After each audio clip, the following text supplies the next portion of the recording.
শোনো, এই দুনিয়া তোমাকে কখনো সহজে কিছু দিবে না। তুমি যদি বসে থাকো তাহলে তুমি হারিয়ে যাবে। কিন্তু একজন মুমিন হার মানে না, কারণ সে জানে তার পিছনে আল্লাহ আছেন। তুমি কাঁদছ টাকার জন্য, চিন্তায় ডুবে আছো, কিন্তু একবারও কি ভেবেছ তুমি কি আল্লাহর সাথে তোমার সম্পর্ক ঠিক রেখেছ? তুমি কি নামাজ ঠিকমতো পড়ছ? তুমি কি হালাল হারাম বুঝে চলছ? তুমি দুনিয়ার জন্য দৌড়াচ্ছ, কিন্তু যিনি রিজিক দেন তার দিকেই তাকাচ্ছ না। এটাই তোমার সবচেয়ে বড় ভুল। মনে রাখো, রিজিক মানুষের হাতে না, এটা সরাসরি আল্লাহর হাতে। কেউ তোমারটা নিতে পারবে না, আর কেউ তোমাকে দিতে পারবে না যদি আল্লাহ না চান।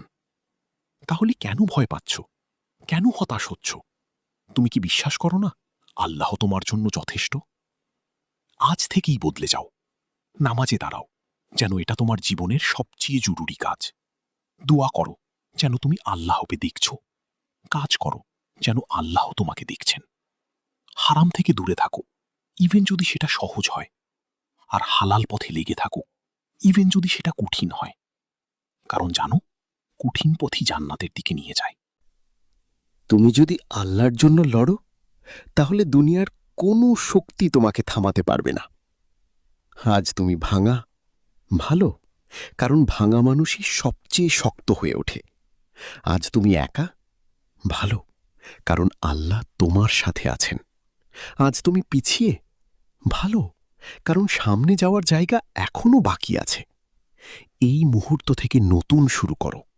আগের সব ভুল ভুলে যাও, আল্লাহর কাছে ফিরে আসো, আর নিজের জীবনটা নতুন করে করো। কারণ শেষ পর্যন্ত জিতবে সেই মানুষটাই যে আল্লাহকে আঁকড়ে ধরে রাখে, যে হাল ছাড়ে না, আর যে বিশ্বাস করে আল্লাহই আমার জন্য যথেষ্ট। হাসবুনাল্লাহু ওয়া নি'মাল ওয়াকিল। আমার জন্য আল্লাহই যথেষ্ট, আর তিনিই উত্তম কর্মবিধায়ক। আর এক সেকেন্ডও নিজেকে প্রতারণা করো না। তুমি টাকার জন্য কাঁদছ, চিন্তা করছ, কিন্তু সত্যি বলো, তুমি কি আল্লাহর জন্য কাঁদো? তুমি কি ফজরের নামাজের জন্য ঘুম ছাড়ো?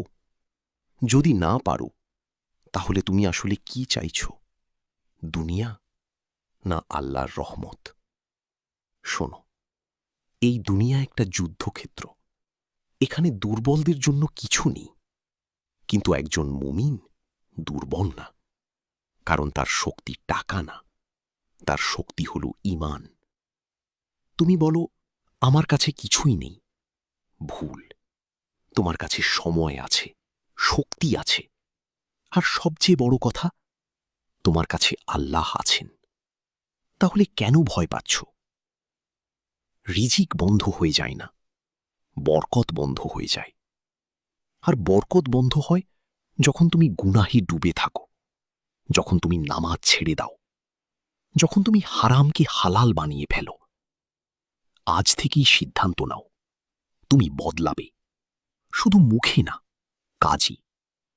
নামাজ ঠিক করবে, চোখের হেফাজত করবে, হালাল পথে চলবে, ইভেন যদি সেটা কঠিন হয়। মনে রাখো, আল্লাহ কাউকে অপমান করেন না। মানুষ নিজের কাজ দিয়ে নিজেকে অপমান করে। তাই নিজেকে বদলাও, আর দেখো আল্লাহ কিভাবে তোমার জীবন বদলে দেন। তুমি যদি এক কদম আল্লাহর দিকে যাও, আল্লাহ তোমার দিকে 10 কদম এগিয়ে আসবেন। এটা ওয়াদা। আজ তুমি পড়ে গেছো, উঠো। আজ তুমি হেরে গেছো, আবার লড়ো। আজ তুমি ভেঙে পড়েছ, সিজদায় পড়ো। কারণ একজন মুমিনের আসল শক্তি এখানেই। সে দুনিয়ার সামনে মাথা নত করে না, সে শুধু আল্লাহর সামনে সিজদা করে। আর যে মানুষ আল্লাহর সামনে সিজদা করে, দুনিয়ার কোনো শক্তি তাকে নিচে নামাতে পারে না, ইনশাআল্লাহ। শোনো, কঠিন কথা বলবো, শুনতে হবে। তুমি টাকার অভাব নিয়ে কাঁদছ, কিন্তু গুনাহ ছাড়তে রাজি না, নামাজ ঠিক করতে রাজি না। তাহলে পরিবর্তন আসবে কিভাবে? আল্লাহর রহমত চাইলে আল্লাহর পথে ফিরতেই হবে। এই দুনিয়া তোমাকে কিছুই ফ্রি দেবে না। তুমি যতটুকু ত্যাগ করবে ততটুকুই পাবে।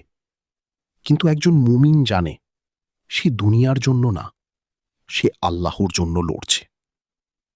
তুমি বলো সময় নেই, অথচ ঘন্টার পর ঘন্টা ফোনে কাটাও। তুমি বলো সুযোগ পাই না, অথচ গুনাহির সুযোগ কখনো মিস করো না। নিজেকে আর কতদিন মিথ্যা বলবে? মনে রাখো, রিজিক কম হলে সমস্যা না, বরকত না থাকাই আসল সমস্যা। আর বরকত আসে যখন তুমি আল্লাহর আদেশ মানো, হারাম থেকে দূরে থাকো, আর সত্যিকারের তওবা করো। আজ তুমি যে অবস্থায় আছো, এটা শাস্তি না, এটা একটা সতর্ক বার্তা।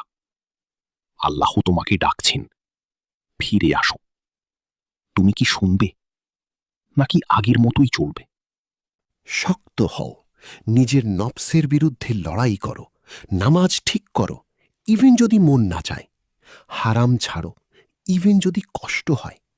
কারণ জানো, এই কষ্টই তোমাকে জান্নাতের দিকে নিয়ে যাচ্ছে। তুমি যদি আল্লাহর সাথে সম্পর্ক ঠিক করো, তাহলে দুনিয়ার সব কিছু ঠিক হয়ে যাবে। আর যদি আল্লাহকে ভুলে যাও, তাহলে সব কিছু পেয়েও তুমি শূন্যই থাকবে। আজ একটা সিদ্ধান্ত নাও, তুমি বদলাবে, এখনই, এই মুহূর্তে। কাল না, পরে না, এখন। কারণ মৃত্যু অপেক্ষা করে না, সময় থামে না, আর সুযোগ বারবার আসে না। শেষ কথা, যে মানুষ আল্লাহকে পেয়ে যায়, সে আর কিচ্ছু হারায় না। আর যে আল্লাহকে হারিয়ে ফেলে, সে সব কিছু পেয়ে গিয়েও কিছুই পায় না। তাই ফিরে আসো, আল্লাহর দিকেই ফিরে আসো। কারণ এখানেই তোমার শান্তি, তোমার সফলতা, তোমার আসল জীবন।